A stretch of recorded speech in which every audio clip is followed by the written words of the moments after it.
हाँ तो नमस्कार दोस्तों, कैसे हैं आप सभी का स्वागत करता हूं आपके अपने यूट्यूब चैनल लाइव क्लासेस 1.2 में। आज हम इस वीडियो में देखने वाले हैं कक्षा 10th के जो फिजिक्स है, जिसका कि जो पहला चैप्टर है प्रकाश के परावर्तन एवं अपवर्तन। इसके जितने भी सब्जेक्टिव क्वेश्चन है वो सारे क्वेश्चनों को हम लोग एक तरफ से देखते चलेंगे। उम्मीद करता हूँ कि अगर ये वीडियो को देख लेते हो तो आपका एक ही प्रश्न जो बिहार में पूछा जाएगा, एक ही प्रश्न छूटेगा नहीं। तो चलिए बिना टाइम गवाए ये आपका क्लास शुरू करते हैं। उससे पहले अगर चैनल में पहली बार हैं जो चैनल को सब्सक्राइब कर दें एवं अपने दोस्तों में शेयर भी करना ना भूलें। तो आपके पास रहना चाहिए क्या, तो कॉपी और कलम लेके आप तैयार हो चुके होंगे। चलिए क्लास को शुरू करने से पहले दो लाइनें की कुछ ऊर्जा भर देने वाली कुछ लाइनें लेकर आया हूँ आपके लिए। वो बच्चों क्या देखिए, आज रास्ता बना लिया है। जो क्या है कि आज रास्ता बना लिया है तो कल मंजिल भी मिल जाएगी। क्या बोला बच्चों, बोला गया कि आज अगर रास्ता बना लिया गया है तो कल मंजिल भी मिल जाएगी। हौसला और मेहनत की भरी कोशिश एक दिन जरूर रंग लाएगी। अगर आपके अंदर हौसला है और कड़ी मेहनत कर रहे हैं तो एक ना एक दिन रंग वो अवश्य लाएगी, और वो घड़ी जल्द ही आएगी अगर आप मेहनत कर रहे हो तो। चलिए जो आज का बच्चों जो चैप्टर था वो है प्रकाश के परावर्तन तथा अपवर्तन। प्रकाश के बच्चों क्या है, परावर्तन एवं उसके अपवर्तन। उसके जितने भी सब्जेक्टिव है जो कि VVI है, आपके बिहार बोर्ड इम्पोर्टेंट है, वो सारे क्वेश्चनों को हम इसी वीडियो में देखेंगे। और इसमें आपको 2 मार्क्स के कुछ क्वेश्चन भी रहेंगे और 5 मार्क्स के भी क्वेश्चन रहेंगे। आपको बस समझते जाना है और कॉपी भी करते हुए चलना है। तो बच्चों जो पहला क्वेश्चन है और जो सबसे अहम क्वेश्चन है, सबसे इम्पोर्टेंट क्वेश्चन है, वो बच्चों क्या है कि तारे टिमटिमाते हैं किंतु ग्रह नहीं टिमटिमाते हैं। क्यों बच्चों, क्या बोला गया कि तारे टिमटिमाते हैं किंतु ग्रह नहीं। जो ग्रह है वो टिमटिमाते हुए मुझे नज़र नहीं आता है, लेकिन जो ग्रह है जो तारे हैं ना, वो जब गिनोगे रात में तो आपको दिखेगा वो टिमटिमाते हुए नज़र आते हैं। ऐसा क्यों बच्चों, इसका जो आंसर लिख सकते हो, ग्रह तारों की अपेक्षा हमसे काफ़ी समीप है। बच्चों क्या है, जो तारे हैं तारों की अपेक्षा हमारे बहुत समीप है। ग्रह जो है वो तारों की अपेक्षा काफ़ी नज़दीक है, अतः इनसे इतना पर्याप्त प्रकाश मिलता है कि वायुमंडलीय परतों के घनत्वों के अस्थायित्व के प्रभाव में चलते प्राप्त किरणें की संख्या में अपेक्षाकृत कम आती है और वे लगभग अस्थायी रूप में चमकते दिखते हैं। तारों से चलने वाले प्रकाश किरणें वायुमंडल के विभिन्न घनत्व वाले परतों से गुजरने पर किरणों के पथ में विचलन होता है और तारों का प्रकाश विभिन्न क्षणों में अपवर्तित होते हैं और तारे टिमटिमाते नजर आते हैं। जो बच्चों ग्रह है वो हमसे नज़दीक है, लेकिन जो तारे हैं बच्चों वो काफ़ी दूर है। वो क्या है, काफ़ी दूर है। जब प्रकाश आती है ना, तो जब तारे की प्रकाश आती है तो वो विभिन्न माध्यमों से होकर के आती है। जैसे यहाँ पे वायुमंडल में क्या होता है, वो कभी पहुँचती है हमारी आँखों पे, कभी नहीं पहुँचती है। तो इसीलिए हमें कैसा प्रतीत होता है कि तारे टिमटिमाते हुए नज़र आते हैं, लेकिन ग्रह इसमें ऐसा होता नहीं है क्योंकि वहाँ पे वायुमंडल आता नहीं है। ठीक है, बस ये लिख सकते हो। चलिए इसका जैसे आप लोग स्क्रीनशॉट ले लें, फिर बढ़ेंगे बच्चों क्वेश्चन नंबर 2 की ओर। और ये आपका बहुत ही इंपॉर्टेंट क्वेश्चन है। उम्मीद करता हूँ कि आप लोग इसका कॉपी कर चुके होंगे या तो स्क्रीनशॉट ले चुके होंगे। अब बढ़ेंगे बच्चों अगले प्रश्न की ओर। अगला प्रश्न बच्चों है कि विवर्तन क्या है। बच्चों क्या प्रश्न कि विवर्तन क्या है, विवर्तन ये क्या है। चलिए विवर्तन क्या है, इसका बच्चों आप आंसर लिख सकते हो कि यदि प्रकाश के पथ में रखी अपारदर्शी वस्तु अत्यंत छोटी हो तो प्रकाश सरल रेखा में चलने की बजाय इसके किनारों पर मुड़ने की प्रवृत्ति दिखाता है। इस प्रभाव को प्रकाश का प्रवर्तन करते हैं। बच्चों अगर कहीं से प्रकाश आ रही है, क्या बच्चों बोला गया, अगर कहीं से प्रकाश आ रही है, कहीं से प्रकाश आ रही है तो प्रकाश आती है बच्चों कैसे है, तो वो सीधी रेखा में आती है। तो सब मान लीजिए कहीं से प्रकाश आ रही है और प्रकाश जब आ रही है तो इसके अपारदर्शी था, जिससे पार ना हो सके, इससे पार ना हो सके, वो सर यहाँ पर वस्तु रखा जाएगा। ठीक है, तो इसके किनारे में क्या होगा बच्चों, किनारे द्वारा चमकता करके पार हो जाएगी। इसी घटना क्या कहते हैं, तो प्रकाश का विवर्तन बच्चों कहा जाता है। चलिए, यह प्रकार बच्चों प्रश्न नंबर 2 था। अगला प्रश्न बच्चों है, अवतल लेंस को आभासी लेंस क्यों कहा जाता है। ये बच्चों हर साल लगभग पूछी जाती है। क्या पूछी जाती है कि अवतल लेंस को अपसारी लेंस क्यों कहा जाता है। इसका बहुत ही छोटा सा आंसर है बच्चों, क्या है, अवतल लेंस के द्वारा समांतर प्रकाश की किरणें अपवर्तन के बाद आपतित होकर आपस में फैलती जाती है। ठीक है, यानी अवतल लेंस प्रकाश के समांतर किरणों को अपसरित कर देता है। अवतल लेंस को इसी गुण के कारण क्या कहते हैं, अपसारी लेंस कहते हैं। देखो अपसारी क्या होता है, एक होता है अभिसारी जो उत्तल लेंस को कहते हैं। ठीक है, फिर अगर दर्पण में जाए फिर दर्पण में अलग हो जाएगा। एक होता है अभिसारी, एक होता है अपसारी। अभिसारी एक जगह गया, अपसारी फैल गया। बच्चों ये है, देखिए अगर बात करें एक छोटका सा नुनवा अगर देखते यहाँ पे अगर होगा तो उसको ही ले लेने के बाद समझाते आपको। ठीक है, इधर ही ले लेते साइड में, इसमें से आपका हो जाएगा ये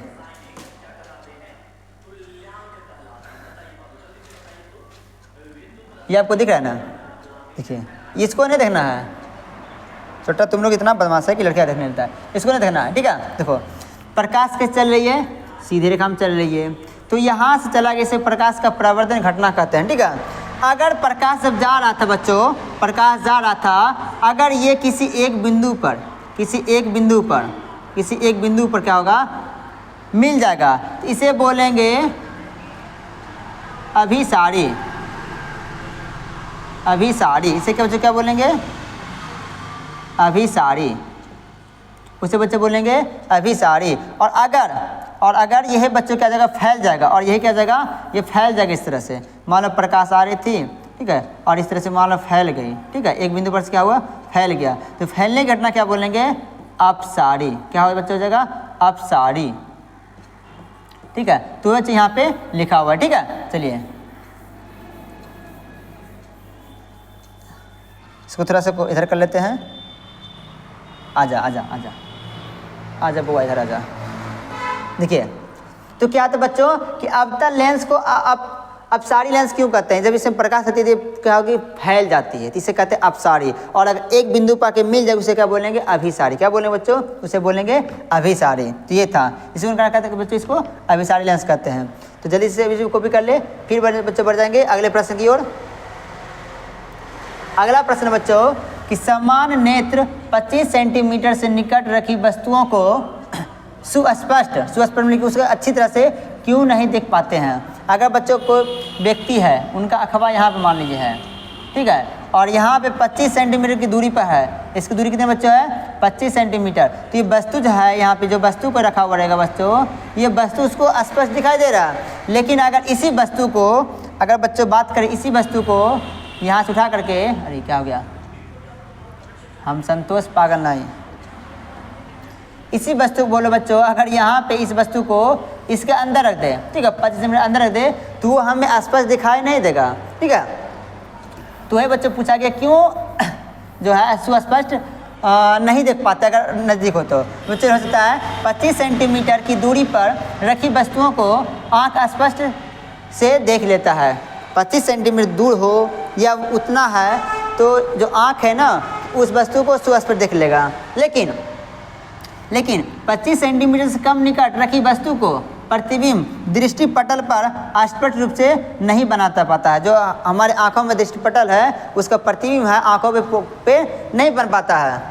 ठीक है, अतः मानव वस्तुओं को स्पष्ट रूप से नहीं देख पाता है। इसलिए बच्चों बोल सकते हैं कि जो मानव है या कोई भी जीव है 25 सेंटीमीटर से कम है तो वो नहीं देख पाता है। जैसे मानव का, मानव भी 25 सेंटीमीटर, सभी जीव का अलग अलग होता है। चलिए बच्चों, अब बढ़ जाएंगे अगले प्रश्न की ओर, और ये आपका रहा एकदम से धातु प्रश्न।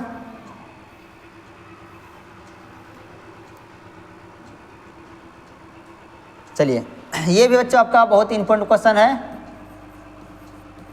देखिए क्या है, सूर्योदय एवं सूर्यास्त के समय सूर्य लाल रक्त क्यों प्रतीत है। अर्थात क्या बोला कीजिएगा बच्चों कि सूर्योदय एवं सूर्यास्त के समय जो सूर्य है वो लाल क्यों दिखाई पड़ता है। ठीक है, सूर्य जो है वो लाल क्यों दिखाई पड़ता है, खून की तरह। ठीक है, तो बच्चों बोला गया क्षितिज के समीप नीले तथा कम तरंगदैर्घ्य के प्रकाश का अधिकांश भाग कणों द्वारा प्रकीर्णन हो जाता है, इसलिए हमारे नेत्रों तक पहुंचने वाला प्रकाश अधिक तरंगदैर्घ्य का होता है। इससे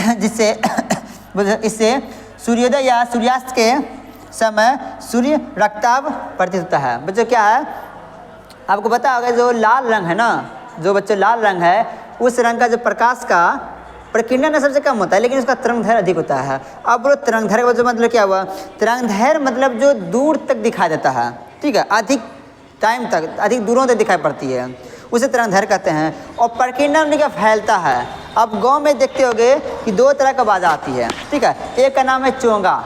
चोंगा देखो, जो दिखाते हैं, एक होता है बच्चे चोंगा, इस तरह का रहेगा। ठीक है, पहले पुराने समय में इसी तरह के बाजा रहते थे।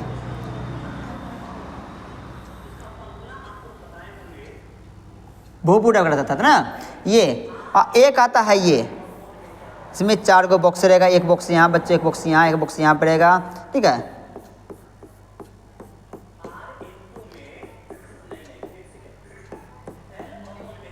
इस तरह बच्चे बॉक्स रहता है, तो इसी को हम बोलते हैं चोंगा। इसे क्या बोलते हैं, डीजे, जिसपे कि आप लोग डांस करते हो। डीजे मैंने डांस नहीं, इसे डांस करते हो, इस पर डांस करना चाहता है। ठीक है, आपके गाँव में अगर कोई महिला होगी जो शिव चर्चा करती होगी, उसमें यही वाला बजता है। ठीक है, आज से हम बोलेगा हर हर महादेव। क्या आपके घर में होती है? ठीक है, तो कमेंट में जल्दी से लिख दीजिएगा।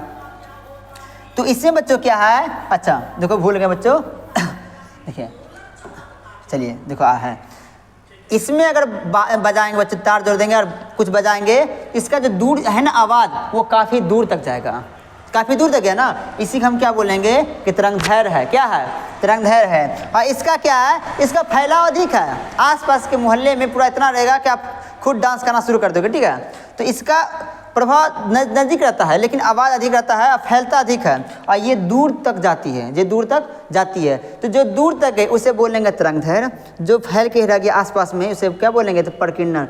तो नीले रंग का, बैंगनी रंग का प्रकीर्णन अधिक होता है, लाल रंग का प्रकीर्णन बहुत ही कम होता है, बल्कि उसका तरंगदैर्घ्य अधिक होता है, जिस कारण कि वो दूर तक दिखाई पड़ती है, शाम या सुबह रहती है।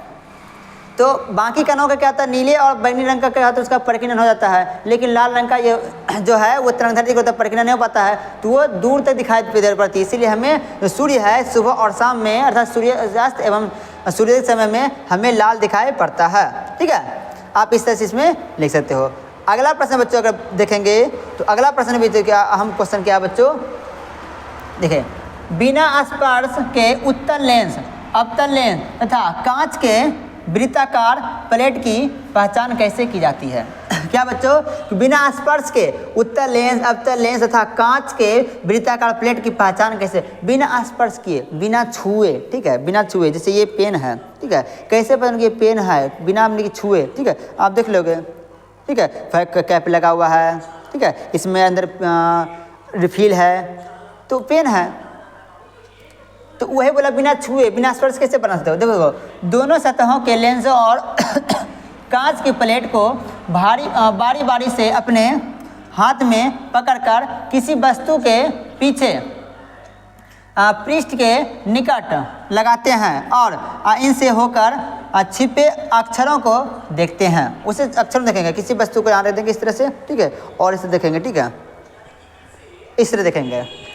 ठीक है, नंबर देखिए 1 में क्या है, नंबर 1 में आप लिख सकते हो। ठीक है, यदि वस्तु के छिपे अक्षर अपने वास्तविक अक्षर से आकार दिखाई पड़ते हैं, हमने अधिक बड़े आकार से दिखाई पड़ते हैं, तो यह उत्तल लेंस है। अच्छा, कोई वस्तु यहाँ पर हम लेते हैं क। ठीक है, क, और लेंसवा को हम ऐसे पकड़ लिए। ठीक है, इस तरह से पकड़ लिए, और पकड़ने के बाद इस तरह देखेंगे, अगर उसका आकार जो है अगर उसका आकार बड़ा दिखे, कैसा दिखे, बड़ा, ये जो क है ये इतना बड़ा दिख जाए, ठीक है, तो बड़ा दिख जाएगा ना, उसे हम क्या बोलेंगे कि बच्चों ये क्या है, उत्तल लेंस है। कैसे पता लगेगा, वो उत्तल लेंस है। और अगर यदि वस्तु ये या पुस्तक के छिपे अक्षर अपने वास्तविक अक्षर के बराबर दिखाई पड़ते हैं तो यह कांच की प्लेट है। जितना बड़ा ये है ना, इसे देखेंगे और इसी के बराबर आ जाएगा तो ये कांच की कोई, बस ये समतल लेंस बोल सकते हो, ये कांच का बना हुआ है, ठीक है, बस ओनली कांच है, सिंपल। और यदि पुस्तक के छिपे अक्षर अपने वास्तविक अक्षर से छोटे दिखाई पड़ते हैं तो यह अवतल लेंस है। बच्चों क्या है, ये अवतल लेंस है, अगर छोटे दिखाई पड़ेंगे तो, ठीक है। अब देखो ये क है, इसको देखेंगे तो इस तरह से इतना छोटा मान लो दिखेगा, इसे क्या बोलेंगे, अरे ये क्या है, तो ये अवतल लेंस है। क्या है, अवतल लेंस है। बच्चों क्या बोले कि अगर बड़ा दिख जाए तो उत्तल लेंस है, छोटा दिख जाए अवतल लेंस है, बराबर दिखे समतल लेंस है। हो गया, इतना ही तो लिखना था। चलिए इसका जैसे पहले स्क्रीनशॉट ले लिया आप लोग। उसके बच्चे बढ़ जाएंगे अगले प्रश्न की ओर कि वास्तविक प्रतिबिंब बच्चों क्या होता है। जो वास्तविक प्रतिबिंब है ये क्या होता है, इसके बारे में पढ़ेंगे।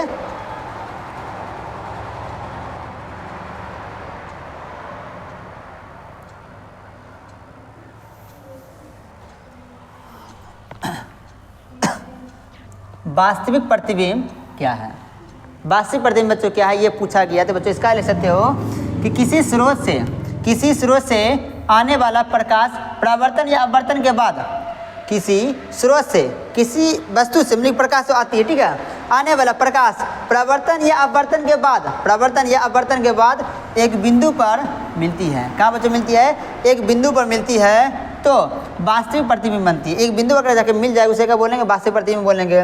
वास्तविक प्रतिबिंब हमेशा उल्टा और पर्दे पर आसानी से उतारा जा सकता है या लाया जा सकता है। हमारे नेत्र रेटिना, ठीक है, हमारा नेत्र रेटिना पर वास्तविक प्रतिबिंब बनता है। बस इतना ही ले सकते हो। उसके बच्चे बढ़ जाएंगे अगले प्रश्न की ओर।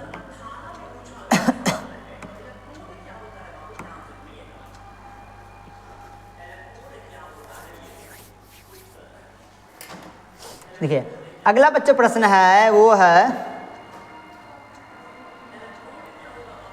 प्रकाश का परावर्तन किसे कहते हैं। प्रकाश का परावर्तन किसे कहते हैं, इसके कितने नियम हैं। और ये बच्चों बहुत इंपॉर्टेंट है तो इसे भी लिखें और समझें।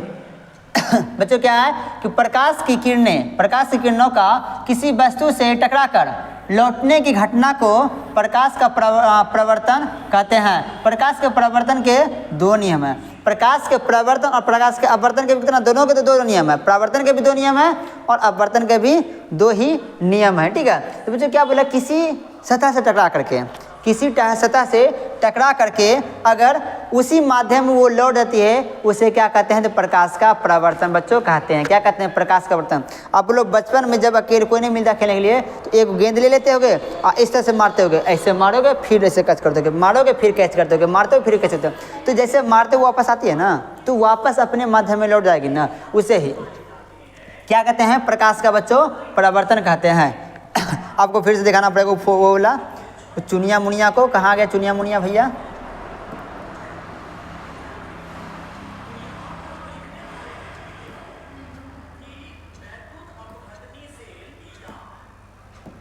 देख रहे हो तीनों को, ये क्या कर रहा है।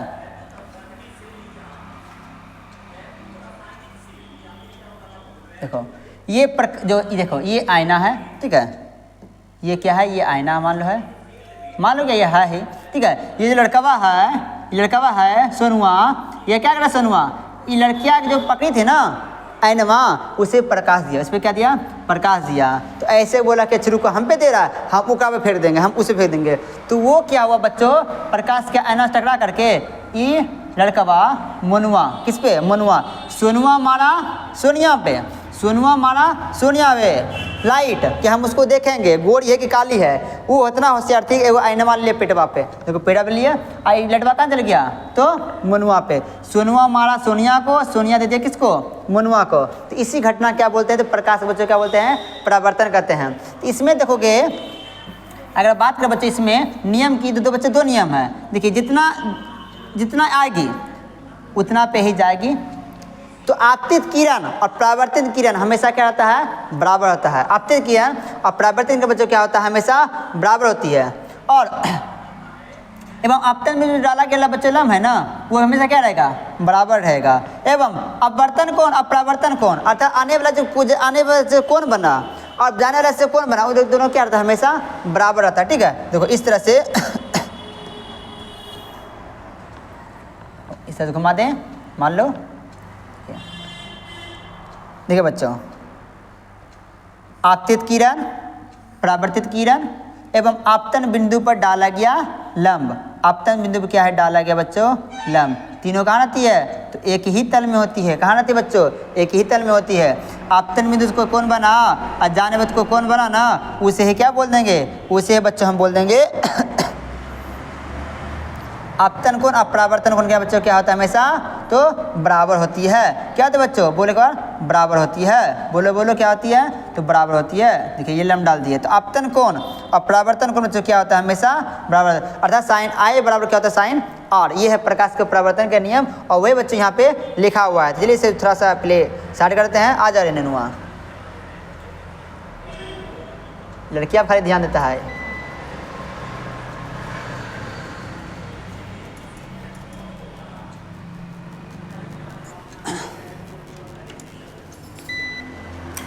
एक नंबर बच्चों,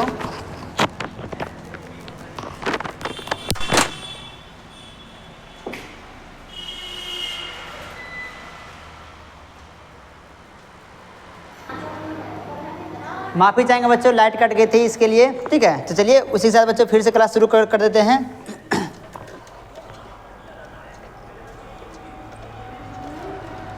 देखिए जो क्या करें, अकेले हम पढ़ जाते हैं ना। चलिए मेरे पास कोई वर्कर नहीं है, आपके लिए अकेले मेहनत कर रहे हैं। चलिए तो बच्चों हम कहाँ थे, प्रकाश के परावर्तन किसे कहते हैं। तो बच्चों जब प्रकाश कहीं किसी माध्यम से टकरा करके, किसी वस्तु टकरा करके उसी माध्यम में वापस लौट जाती है, इसे क्या कहते हैं, प्रकाश का परावर्तन कहते हैं। और इसके जो है वो दो नियम है बच्चों। कितने नियम है, दो नियम है। नंबर एक में क्या बच्चों है कि आपतित किरण, परावर्तित किरण। आने वाले किरण बच्चों क्या है, आने वाले किरण किसी में दिखाते हैं। ठीक है, थोड़ा छोटा कर दे इसको, और ये छोटा जा रही चुनुआ मनुआ, सुनुआ मुना मुनिया खेले अमराई के छाँव में, सुना ना, सुनुआ मनुआ मुनिया खेले अमराई के छाँव में। आना मेरे गांव में साथी, आना मेरे गांव में ना। चलिए आपतित किरण बच्चे, ये है आपतित किरण, परावर्तित किरण, परावर्तित किरण एवं आपतन बिंदु पर डाला गया लंब। अगर बच्चे यहाँ पर हम किसी कोई लंब को डाल देंगे, बच्चे क्या हो जाएगा, डाल लंब एक ही तल में होता है। तीनों क्या होता है, एक ही तल में बच्चों होता है। और नंबर दो में देखिए क्या है, नंबर दो में बच्चों है देखिए क्या, आपतन कोण, अर्थात यहाँ बना बच्चों आपतन कोण, परावर्तन कोण, जो बच्चा बना परावर्तन कोण, दोनों क्या होता है, तो बराबर होता है। इसी के साथ बच्चों कर दीजिए एक बार वीडियो जल्दी से लाइक। ठीक है, अब बच्चों बढ़ेंगे आपतित किरण बच्चों देखिए आता है। जो आपतित किरण है, परावर्तित बच्चों क्या होता है, उसको हम समझा तो दिए हैं, उसको एक बार थोड़ा से फिर भी आपको आपके लिए समझाते हैं एक बार। चलिए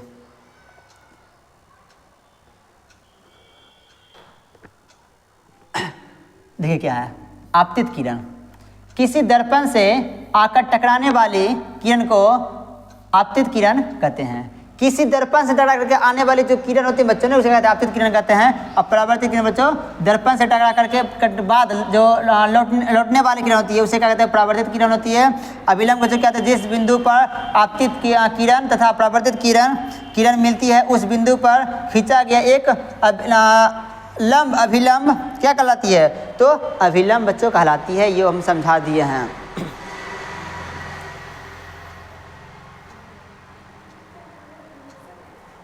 आपतन बच्चों को उनका देखा होता है, वो आने वाले किरण से वो अब कौन बने उससे बोलेंगे आपतन कोण, और जाने वाला जो जाने वक्त जो कौन बने उससे क्या बोलेंगे बच्चों, परावर्तन कोण। ठीक है,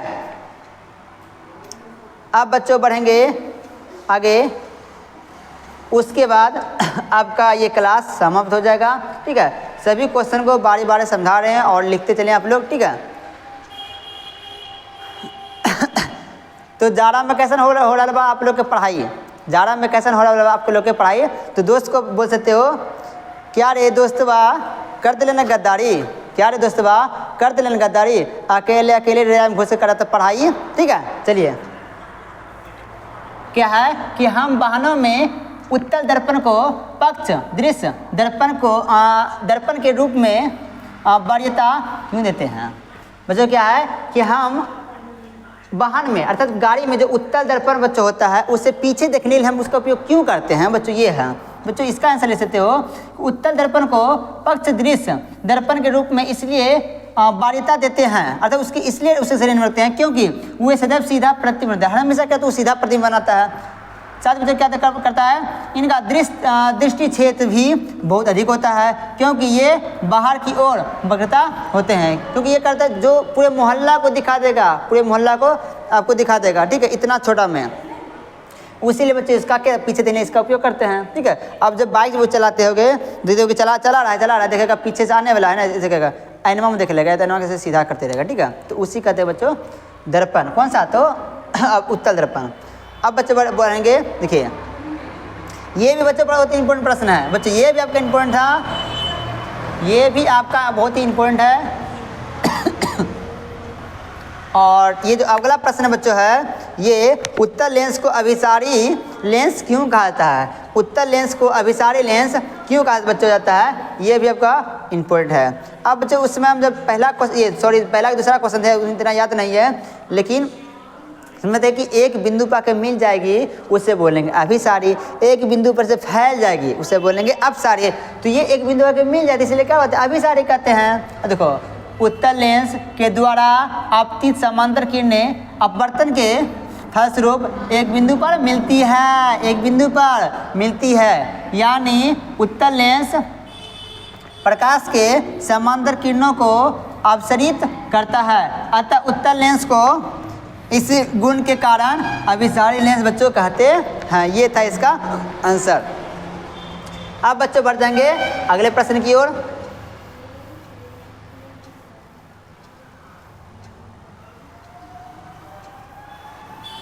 पहले इसे कॉपी कर ले। ठीक है, आँख है भरी भरी और तुम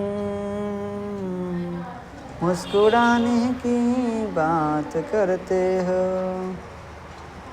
बच्चों ये प्रश्न भी आपको पूछ सकता है कि उत्तल लेंस के दो उपयोग को लिखें। उत्तल लेंस के दो उपयोग के लिखें, लिख सकते हो। उत्तल लेंस के दो उपयोग निम्नलिखित इस प्रकार है, यार लिख सकते हो निम्नलिखित है, इस प्रकार लेकर के तीर दोगे। अब देखो नंबर लिखें, नेत्र से दूर दृष्टि दोष को सुधारने में, अर्थात नेत्र में आंखों में अगर दूर दृष्टि दोष हो गया है, बीमारी हो गया, तो उसे ठीक करने में क्या होता है। अगला छपाई के पीछे, ठीक है, छपाई के पीछे छोटे छोटे अक्षरों के पढ़ने में होता है। ये बच्चों देखो आपको बताते हैं, एक होता है उत्तल लेंस, अब बच्चों एक होता है अवतल लेंस। अवतल लेंस जो दृष्टि दोष होता है वो बच्चों चार प्रकार होते हैं, दूर दृष्टि दोष, निकट दृष्टि दोष, जरा दृष्टि दोष और आबिंदुकता। लेकिन यहाँ पे दो को बच्चा क्या होता है कन्फ्यूजिया जाता है, एक किसमें निकट दृष्टि दोष में, निकट में, और एक दूर में, निकट दृष्टि दोष में, दृष्टि दोष में लिखा हुआ है। ठीक है, और एक दूर दृष्टि दोष में, बच्चों किसमें, एक दूर दृष्टि दोष में, दूर दृष्टि दोष में। इसमें तो बच्चों क्या होता है, इसको याद करने का बच्चों सिंपल ट्रिक क्या है कि देखिए, अरे उत्तल की जगह उत्तर लिखा गया यहाँ पे, क्या मास्टर बनेगा रे तो, उत्तल है बच्चों, उत्तल लेंस। ठीक है, अब देखिए उत्तल लेंस और अवतल लेंस, उधर निकट रहेगा दूर रहेगा, हम किसको कैसे याद रखेंगे। देखिए ई दोनों में से छोटा कौन है, तो बोलेंगे तो बच्चे इसमें मिला है 1 2 3 अक्षर है। ठीक है, तो उधर देखेंगे कि जो बीमरिया है उसमें छोटा कौन है, तो निकट छोटा है। अरे बच्चों निकट में देखिए 1 है 2 और 3 है। ठीक है, और इसमें 1 और 2 गुना है, तो छोटका तो जाएगा छोटका में, छोटका भाई ब्याह करेगा तो छोटके घर में कनियन आएगा, तो वही है। तो छोटका चल जाएगा छोटका में और बड़का चल जाएगा बड़का में। ये बड़ा लिखा हुआ था बच्चों, इसलिए बड़ा वाला 2 में चला गया। ये छोटा लिखा था बच्चों, इसलिए छोटा 2 में चला गया। ये है, आप उम्मीद करते हो कि आप नहीं भूलोगे, ठीक है। तो ये इसका हो गया बच्चों, इसे जल्दी से लिख ले, ये भी इम्पोर्टेंट बच्चों प्रश्न है, ठीक है। और आपके बोर्ड में अगर पूछ लेगा तब छितर जाओगे, ठीक है। जल्दी लिखो इसको।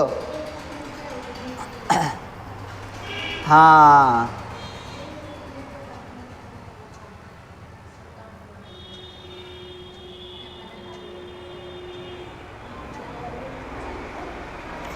अगला प्रश्न बच्चों है कि वास्तविक तथा आभासी प्रतिबिंब में अंतर लिखें। वास्तविक तथा आभासी प्रतिबिंब में अंतर लिखें, ये भी बच्चों इम्पोर्टेंट है, इसे भी लिखें, समझे। ये क्या है, एक यहाँ लिखना वास्तविक तथा आभासी प्रतिबिंब में अंतर निम्नलिखित है। अरे हम लिख देते हैं, ठीक है। यहाँ लिख सकते हो वास्तविक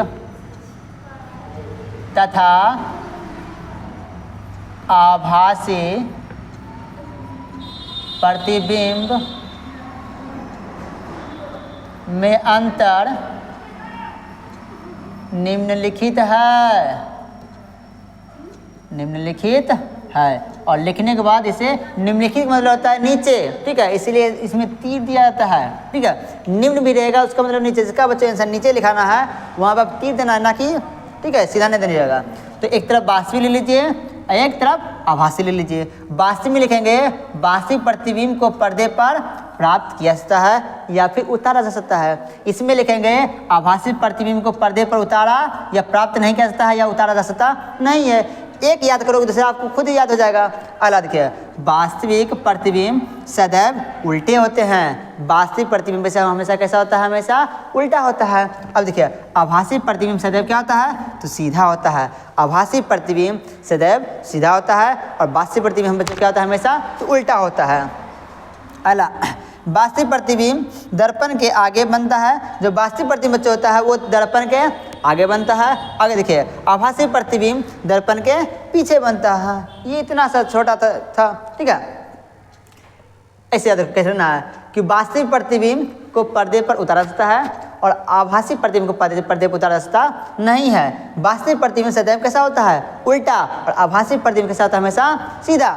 अगला, वास्तविक प्रतिबिंब दर्पण के आगे बनता है और आभासी प्रतिबिंब दर्पण के तो पीछे बनता है। याद हो गया होगा। अब बढ़ जाएंगे बच्चों अगले प्रश्न की ओर, ठीक है। पहले इसे कॉपी कर लीजिए एक बार।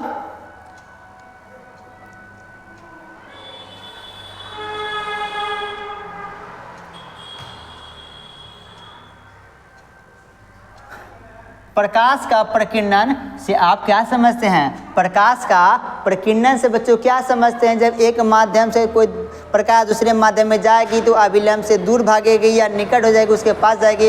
इसे क्या बच्चों बोलते हैं, तो प्रकाश का प्रवर्तन कहते हैं। देखिए बच्चों क्या है, जब प्रकाश किसी ऐसे माध्यम से गुजरता है जिसमें कि धूल तथा अन्य पदार्थों के अत्यंत सूक्ष्म कण होते हैं, तो इसके द्वारा प्रकाश सभी दिशाओं में प्रसारित अर्थात फैल जाती है। इस घटना क्या होता है, प्रकाश का प्रकीर्णन कहते हैं, ठीक है। सूर्य के प्रकाश के प्रकीर्णन के कारण ही आकाश का रंग नीला दिखाई पड़ता है। धूल कण रहेगा बच्चों, यहाँ पे क्या है, ये वहाँ पे धूल कण बहुत सारा है। यहाँ पे जब लाइट देंगे तो विभिन्न माध्यम क्या हो जाएगा, फैल जाएगा, ठीक है, चारों तरफ फैला देगा, ठीक है।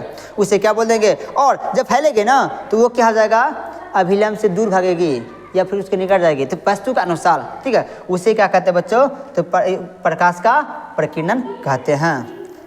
अब बच्चे बढ़ जाएंगे अगले प्रश्न की ओर।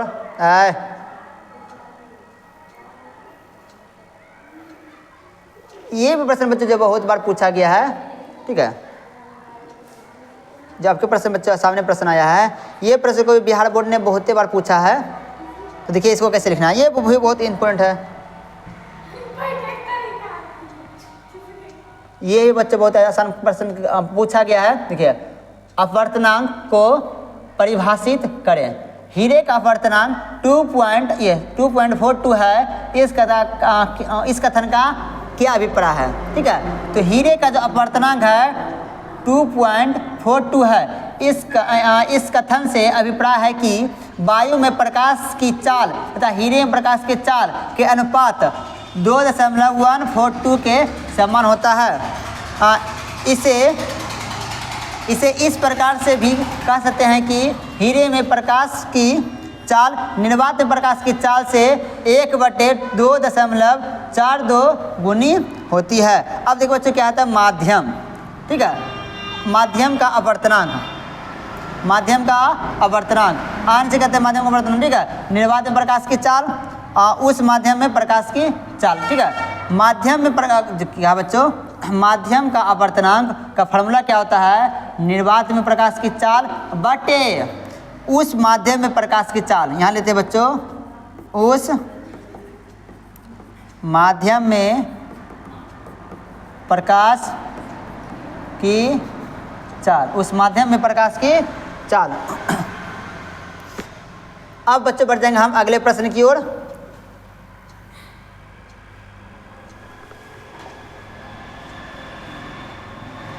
अगला प्रश्न बच्चों क्या देखिए, और ये आपका लास्ट आखिरी प्रश्न है। प्रकाश का अपवर्तन क्या है, इसके नियम को लिखें। इससे बच्चों पहले हम पढ़ चुके थे प्रकाश के परावर्तन के नियम, ठीक है, प्रकाश के परावर्तन के नियम समझ चुके थे। अब पढ़ेंगे प्रकाश के अपवर्तन के नियम, ठीक है। प्रकाश के अपवर्तन के दो नियम है, ठीक है, आपतित किरण, अपवर्तित किरण तथा आपतन बिंदु पर डाला गया अभिलंब तीनों एक ही तल में होते हैं। दूसरा, जब एक ही रंग के प्रकाश की किरण किन्हीं दो माध्यमों के सीमा तल पर तिरछी आपतित होती है तो अपवर्तन कोण, और नंबर 2 पूछेंगे जी साइन आई, साइन इसके बाद साइन आई, तो अपवर्तन कोण कितनी है आर कीजिए, साइन का अनुपात एक ही नियतांक होता है। इस नियम को ही स्नेल का नियम कहते हैं, ठीक है। इसे भी बच्चों लिख लीजिए। बच्चों उम्मीद करता हूं कि आपका एक ही प्रश्न छूटा हुआ नहीं होगा। अगर बच्चों आपको वीडियो अच्छा लगा तो जल्दी वीडियो को लाइक कर दें, और अगर चैनल पे पहली बार हैं तो जल्दी से चैनल को भी सब्सक्राइब कर दें। बच्चों मिलते हैं नेक्स्ट वीडियो में, तब तक के लिए जय हिंद।